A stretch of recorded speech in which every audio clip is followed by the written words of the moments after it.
اور وہاں سے بھاگ بھی جاتے ہیں، کہیں ایسا نہ ہو کہ اس کا اصل مالک ڈھونڈتا ہوا آئے اور ہمیں پوچھے، ہمارے اوپر شک کر لے۔ آج کا یہ حال ہے۔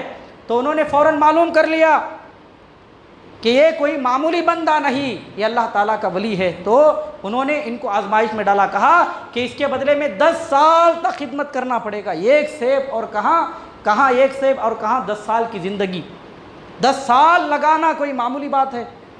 10 سال تک زندگی کاٹنے کے بارے میں جب انہوں نے بات رکھی تو سوچنے لگے، ایک طرف 10 سال کی میری زندگی کا لمبا عرصہ جو جوانی میں ان کے خدمت میں گزار دوں، اور ایک طرف سیب کا معاملہ ہے۔ پھر دل میں خیال کیا، یہ تو دنیا فنا ہونے والی ہے، آج نہ میں کل مر ہی جاؤں گا، لیکن اللہ تعالیٰ نے اس سیب کے معاملے میں اگر پوچھ لیا تو میں کیا جواب دوں گا؟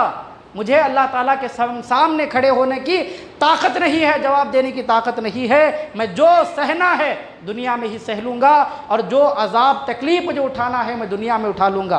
کہا آپ کی بات مجھے منظور ہے۔ ایک سیب کی معافی کے بدلے میں 10 سال تک خدمت کرتے رہے۔ جب 10 سال کا عرصہ مکمل ہوا، جب 10 سال بیت گئے، اب جانے کی خوشی، کہا کہ اب تو معافی مل ہی جائے گی۔ کہا کہ مجھے معاف کر دیجئے، میرا وقت پورا ہو گیا اور میں آپ سے اجازت لینے کے لیے آیا ہوں۔ تو صاحب کمال حضرت سیدنا عبداللہ سومئی کہتے ہیں کہ تمہیں اور ایک میری شرط پوری کرنا پڑے گا۔ پوچھا وہ شرط کیا ہے بتائیے؟ کہا میری ایک لڑکی ہے، میری ایک بیٹی ہے جس سے تمہیں نکاح کرنا پڑے گا، اور فرماتے ہیں کہ اس کے اندر 5 عیب بھی ہیں۔ وہ دیکھتی نہیں ہے، وہ سنتی بھی نہیں ہے، وہ بولتی بھی نہیں ہے، وہ چلتی بھی نہیں ہے، اور پکڑنے کے لیے اس کے پاس ہاتھ بھی نہیں ہے۔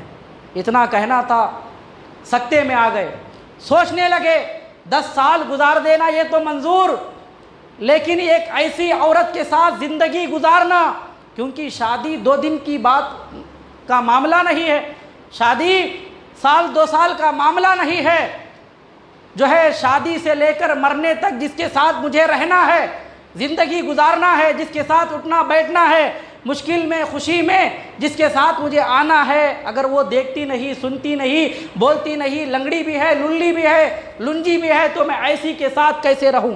سکتے میں آ گئے، اے اللہ تو نے مجھے کیسے امتحان میں مبتلا کر دیا۔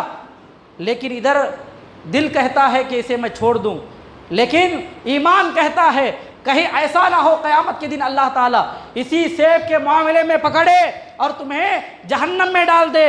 ایک طرف اللہ تبارک و تعالیٰ کا ایمان کہتا ہے، ایک طرف جو ہے نفس کہتا ہے۔ اس کے بعد کشمکش میں ہو گئے، دل نے دستک دی، ایسا نہ ہو کہ کل قیامت کے دن اللہ تبارک و تعالیٰ اسی سیب کے معاملے کو بہانہ بنا کر کے کہیں میری پکڑ نہ کر لے، کہیں مجھے جہنم کے حوالے نہ کر دے۔ یہ دنیا تو فانی ہے، آج نہ کل مجھے فنا ہونا ہی ہے۔ ہر معاملات کو سہ لوں گا، ہر تکلیف کو سہ لوں گا، جہنم کی آگ مجھ سے برداشت نہیں ہوتی، کیونکہ جہنم کا ایک ایک دن 50,000 سال کا ہوگا۔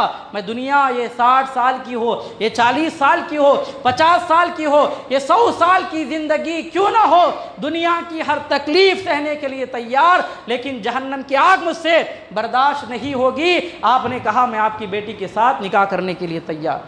جب نکاح ہو گیا، جب پہلی رات بیوی کے پاس گئے، کیا دیکھا؟ ایک حسین و جمیل عورت بیٹھی ہے، بڑی خوبصورت بھی ہے، نوجوان بھی ہے، ہاتھ بھی سلامت ہے، پیر بھی سلامت ہیں، بولتی بھی ہے، سنتی بھی ہے، مسکراتی بھی ہے۔ دیکھا فوراً جو ہے گھر سے باہر آ گئے۔ گھر سے باہر نکل آئے تو آپ کے سسر حضرت عبداللہ سومئی پوچھنے لگے آخر معاملہ کیا ہے؟ نکاح ہونے کے بعد آپ گھر سے باہر آ گئے، سارا واقعہ سنایا۔ آپ نے کہا بیٹی اندھی ہے، للی ہے، لنجی ہے، لنگڑی ہے، بولتی نہیں، سنتی نہیں، لیکن میں اندر گیا تو میں نے ایسی لڑکی کو دیکھا جو حسین بھی ہے، خوبصورت بھی ہے، بولتی بھی ہے، سنتی بھی ہے، چلتی بھی ہے، پکڑتی بھی ہے۔ میں نے سوچا کہ میں کہیں غلط روم میں تو نہیں چلا گیا۔ تو آپ نے بتایا آپ جو ہے صحیح عورت کے پاس گئے تھے، وہی تمہاری بیوی ہے۔ اور فرمایا دیکھیے اپنے بچوں کو نیک بنانا چاہتے ہیں تو بیٹیوں کو ایسے بنائیے۔ فرماتے ہیں میں نے اپنی بیٹی کے بارے میں جتنے اوصاف بیان کیے وہ سارے کے سارے سچے ہیں۔ کیوں؟ میں نے اپنی بیٹی کو گونگی کہا، وہ بولتی نہیں اس لیے کہا کیونکہ اس نے آج تک کسی غیر مرد سے بات نہیں کیا۔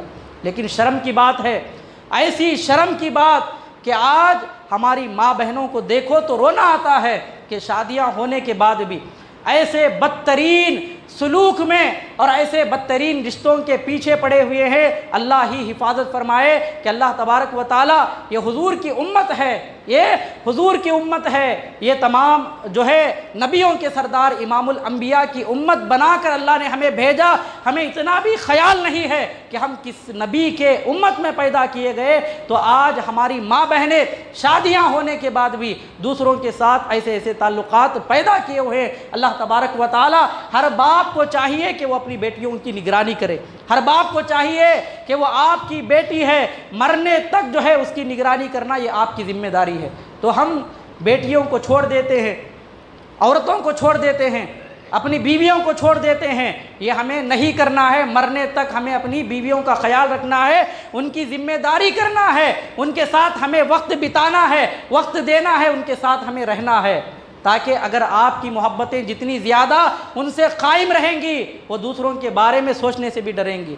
آپ جتنا ان کو چھوڑ دیتے ہیں وہ ان کے تعلقات دوسروں سے ویسے ہی وابستہ اور قائم ہو جاتے ہیں۔ تو کیا فرمایا غوث اعظم رضی اللہ تعالیٰ عنہ کے سسر نے؟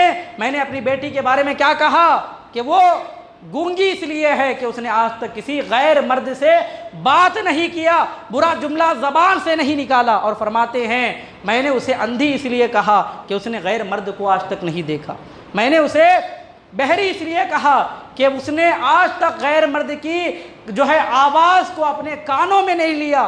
ہے کوئی آج کے زمانے میں کوئی ایسی ماں بہن، ہے کوئی باپ آج کے زمانے میں جو اپنی بیٹیوں کی پرورش ایسے کرے؟ کوئی نہیں ہے۔ یہ واقعات ہمارے جو ہے اصلاح کے لیے ہیں، یہ ہماری زندگیوں کو بدل دیتے ہیں۔ ہم ان کے جیسا متقی تو نہیں بن سکتے، لیکن کم سے کم تھوڑا نہ تھوڑا سدھار تو ضرور لا سکتے ہیں۔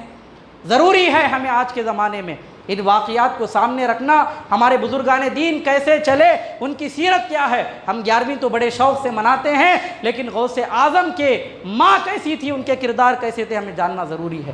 تو بتایا کہ میری بیٹی نے آج تک اپنے قدموں سے کسی غلط طرف جانے کا ارادہ نہیں کیا، اس لیے میں نے کہا کہ میری بیٹی لنگڑی ہے، اس نے آج تک کسی بری شے کی طرف ہاتھ نہیں اٹھایا، اس لیے میں نے کہا کہ یہ ہاتھوں سے لنجی ہے۔ اگر بیٹی ہو تو غوث اعظم کی ماں جیسی ہو، اگر ماں ام الخیر فاطمہ جیسی ہو، اگر باپ حضرت عبداللہ جو ہے حضرت ابو صالح جنگ دوست جیسا باپ ہو، ام الخیر فاطمہ جیسی جب ماں ہوتی ہے تو ان کے پیٹ سے دنیا میں غوث اعظم پیدا ہوتے ہیں، ان کے پیٹ سے دنیا میں غوث اعظم پیدا ہوتے ہیں، دنیا میں آتے ہیں تو اللہ انہیں ولی بنا کر بھیجتا ہے۔ یہ ماں باپ کی سیرتوں کا نتیجہ ہے، ان کے کردار کا نتیجہ ہے، ان کے اخلاق کا نتیجہ ہے، اور ان کے جو ہے صحبتوں کا نتیجہ ہے، ان کی عبادتوں کا، ان کے تقویٰ کا، ان کی پرہیزگاری کا، اور جو اللہ تعالیٰ سے ڈرا کرتے تھے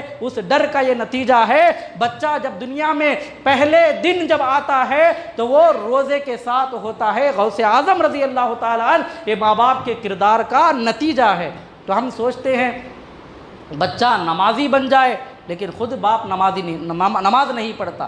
ماں سوچتی ہے باپ جو ہے بیٹی عائشہ فاطمہ صدیقہ بن جائے، لیکن ماں خود بد چلن ہو تو بیٹی ایسی کہاں سے ہوگی؟ تو ہمیں چاہیے کہ ہم ماں باپ ہیں، ماں باپ کو پہلے ویسا بننا چاہیے جیسے ام الخیر فاطمہ غوث اعظم کی ماں تھی، ماں باپ کو ایسے بننا چاہیے جیسے غوث اعظم کے باپ ابو صالح جنگی دوست تھے۔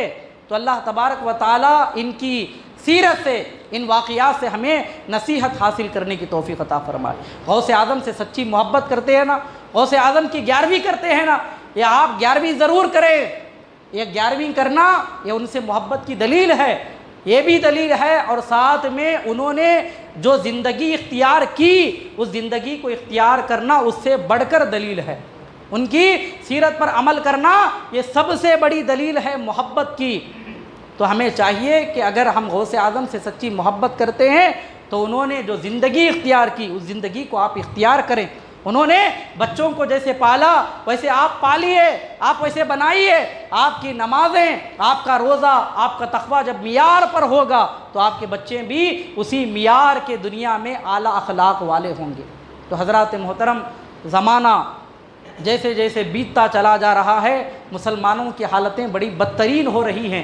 کیوں؟ کیونکہ ہم نے اپنے بزرگان دین کے طریقے کو چھوڑ دیا، ان کی محبتیں دلوں سے نکال دیا، ہم نے ان کے فرامین کو عمل کرنا چھوڑ دیا، اور انہوں نے جو ہمیں بتایا ہے ہم نے ان کی باتوں کو بھلا دیا۔ یہی نتیجہ ہے کہ آج مسلمان ہر جگہ پریشان اور ذلیل اور جو ہے بدتر سے بدتر ہوتا چلا جا رہا ہے۔ تو ہمیں چاہیے، چاہے وہ غوث اعظم ہو، چاہے وہ غریب نواز ہو، چاہے وہ خواجہ بندہ نواز گیسو دراز ہو، چاہے وہ صابر پاک کلیری کیوں نہ ہو، جتنے اولیاء اللہ ہیں ہم ان سے محبت کرتے ہیں۔ تو اصل دلیل یہ ہے محبت کی کہ انہوں نے جو ہمیں بتایا اس پر عمل کرنا، یہ سب سے بڑی سچی دلیل ہے۔ تو اللہ تبارک و تعالی مجھے اور آپ کو صحیح معنوں میں حضرت سیدنا سرکار غوث اعظم رضی اللہ تعالی عنہ سے سچی پکی محبت کرنے کی توفیق عطا فرمائے۔ انہوں نے جتنی نصیحتیں ہمارے لیے بیان فرمائی ہیں ان پر عمل کرنے کی ہمیں توفیق عطا فرمائے۔ ہم ایک درگاہ میں جاتے ہیں تو پوری ادب کا خیال رکھتے ہیں، جاتے ہیں تو خالی ہاتھ نہیں جاتے، ہاتھ میں چادر بھی ہوتی ہے، ہاتھ میں پھول بھی ہوتے ہیں، فاتحہ کے لیے بوندی بھی لے کے جاتے ہیں۔ ہم کیا سوچتے ہیں کہ ہم لے جا کے چادر چڑھائیں گے یہ ولی جو ہے خوش ہو جائیں گے، ہم لے جا کے پھول ڈالیں گے ولی خوش ہو جائیں گے۔ یہ سب کیوں کرتے ہیں؟ یہ چادر یہ ہماری ضرورت ہے، چادر یہ ہماری ضرورت ہے، پھول یہ ہماری ضرورت ہے، یہ نیاز یہ نذرانہ یہ ہماری ضرورت ہے۔ ہم یہ بھی تو دیکھیں ہم جس ولی کی بارگاہ میں جا رہے ہیں ان کو کیا چاہیے، وہ ہمارے سے چاہتے کیا ہیں، وہ ولی کا کردار کیسا تھا، ان کی زندگی کیسی تھی۔ ہر ولی یہی چاہتا تھا کہ ہم سے جو ملنے آتے ہیں، ہمارے تعلقات جن سے ہیں وہ سچے نمازی رہیں۔ ہر ولی کا یہ خیال تھا، ان کے یہ کردار تھے۔ غیر جو نمازی ہوتا وہ ان کو نمازی بنانے کی کوشش کرتے۔ نہ جانے کتنے اولیاء ایسے جن کی بارگاہ میں شرابی آتے تو اللہ تعالیٰ ان کی صحبتوں کی برکت سے انہیں شراب کے نشے سے اللہ تعالیٰ دور فرماتا۔ اگر بے نمازی اولیاء کی بارگاہ میں آتا اللہ تعالیٰ انہیں نمازی بنا دیتا، اور اگر کوئی ماں باپ کو ستانے والا جو ہے ان اولیاء کی بارگاہ میں آتا تو اللہ تبارک و تعالیٰ ان اولیاء کی صحبت میں بیٹھنے اٹھنے کی برکت سے وہ اپنے ماں باپ کا فرما بردار جو ہے بچہ بن کر کے نظر آتا۔ اگر کوئی حرام کھانے والا ان اولیاء کی بارگاہ میں آتا تو ان کی صحبتوں کا نتیجہ یہ نکلتا کہ وہ زندگی میں کبھی حرام مال کی طرف جو ہے ہاتھ تک نہیں لگاتا۔ یہ اولیاء اللہ کی صحبتوں کا نتیجہ ہے۔ صحبت صالح ترا صالح کن صحبت طالع ترا طالع کن دیانی، اچھوں کی صحبت بروں کو بھی اچھا بنا دیتی ہے، اور اگر بروں کی صحبت اگر کوئی اچھا ہے تو اسے بھی برا بنا دیتی ہے۔ ہم کسی کے پاس جا کر کے بیٹھنے سے پہلے 1000 مرتبہ ہمیں سوچنا ہے ہم جس کے ساتھ بیٹھ رہے ہیں کہیں وہ شرابی تو نہیں، وہ جھوٹ بولنے والا تو نہیں، دھوکہ دینے والا تو نہیں، کیونکہ اس کی صحبت کا رنگ اور اس کا اثر بہت جلدی آپ کے اوپر ہونے والا ہے۔ اسی لیے کوشش یہ کریں کہ اگر کوئی ایسا ویسا دوست ہمارے ساتھ آتا ہے، اگر ہم نمازی ہیں تو کوشش کریں اسے بھی ہم نماز کو کھینچ کر کے لائیں۔ اگر وہ جھوٹ بولنے والا ہے، اگر آپ سچے ہیں تو کوشش کریں کہ اسے سچا بنا دیں۔ یہ سچا دوست ہوا کرتا ہے، بھٹکے ہوئے کو صحیح راہ دکھانے والا سچا دوست ہے۔ جتنے نوجوان ہیں میں سب کو کہہ رہا ہوں کہ سچا دوست وہی ہوتا ہے، بھٹکے ہوئے کو صحیح راہ دکھانے والا، مشکل میں کام آنے والا دوست نہیں ہے۔ یاد رکھو سچا دوست وہی ہوتا ہے جو بھٹکے ہوئے کو صحیح راستہ دکھاتا ہے، جو نماز کو آپ کو لے کر کے جاتا ہے فوراً سمجھ لینا یہ سچا دوست ہے، اسی کے ساتھ اٹھنا بیٹھنا۔ اگر کوئی چند دنوں کے ساتھ چند دن اگر آپ کسی کی صحبت میں بیٹھ گئے، وہ اگر بیڑی پیتا ہے جوا کھیلتا ہے تو وہ سوچتا ہے کہ میرا دوست بھی میرا جیسا ہو جائے۔ پہلے تو وہ یہ بھی کہتا ہے کہ تو بیڑی پینا شروع کر دے، میں اپنے پیسے سے تمہیں پلانے کے لیے تیار۔ دوستوں کا یہ رویہ ہے۔ تو اسی لیے کوشش کریں اگر آپ نمازی ہیں تو اپنے دوستوں کو نمازی بنائیں۔ سچا دوست وہی ہوتا ہے جو اللہ تعالیٰ کی راہ دکھاتا ہے۔ اللہ تبارک و تعالیٰ جو میں نے ٹوٹے پھوٹے جملے آپ لوگوں کے سامنے بیان کیے اس پر مجھے بھی عمل کرنے کی توفیق عطا فرمائے، آپ سب کو بھی اس پر عمل کرنے کی اللہ ہمیں توفیق عطا فرمائے۔ آمین وآخر دعوانا ان الحمدللہ رب العالمین۔ السلام علیکم ورحمۃ اللہ وبرکاتہ۔ جو بھائی سنتیں نہ پڑھیں سنتیں پڑھ لیں۔